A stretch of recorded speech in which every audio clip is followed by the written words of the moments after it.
অনুগ্ৰহ কৰি মোক লৈ অযথা বিতৰ্ক নকৰিব। অনুগ্ৰহ কৰি মোৰ কথাবিলাকত আৰু ৰহণ নাসানিব। মোক জীয়াই থাকিবলৈ দিয়ক, মোক উশাহ ল'বলৈ দিয়ক, হেঁপাহ পলুৱাই শুবলৈ দিয়ক। আজি অন্তত হেঁপাহ পলুৱাই শুবলৈ দিয়ক। মই সঁচাই ভাগৰিছোঁ, কিজানি জীৱনো হেৰুৱাইছোঁ। তথাপি এটাই অনুৰোধ, অযথা বিতৰ্ক নকৰিব প্লিজ। যদি কথা পাতে তেন্তে মোৰ কৰণীয়খিনিৰ বিষয়ে পাতক। এই যে ক্ৰমশ সংস্কৃতিক ধৰি ৰাখিবলৈ আপ্ৰাণ চেষ্টা কৰিছিলোঁ, সকলো বিসৰ্জন দি এই যে উভতি আহিছিলোঁ ঘৰখনলৈ, আমাৰ মানুহখিনিৰ বাবে, আমাৰ উঠি অহা ল'ৰা ছোৱালীখিনিৰ বাবে, আৰু নতুন ৰূপেৰে সযতনে যে সজাইছিলোঁ হেৰাই যাবলৈ ধৰা জাতিটোৰ কথাবোৰ, সেইবোৰ পাতক। কিন্তু অনুগ্ৰহ কৰি অযথা বিতৰ্ক নকৰিব। বিশেষ একো স্বীকৃতি নাপালেও প্ৰায় সকলোখিনিয়েই যে কৰিলোঁ। গান গালোঁ, কবিতা পঢ়িলোঁ, চিনেমা কৰিলোঁ, আন্দোলন কৰিলোঁ।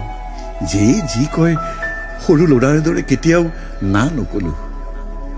লোকঢাক নোহোৱাকৈ পোনচাতেই সকলোখিনি কলোঁ। আৰু যে অপ্ৰিয় হৈ ক্ষমাও খুজিলোঁ, সেয়া পাতক।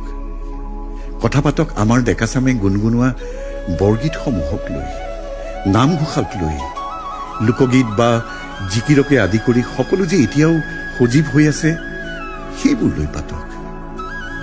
জাতিটোৱে শুদ্ধকৈ আওৰাব পৰাকৈ যিবোৰ গালোঁ, মোৰ বিশ্বাস ই আমাক নতুন প্ৰাণ দিব।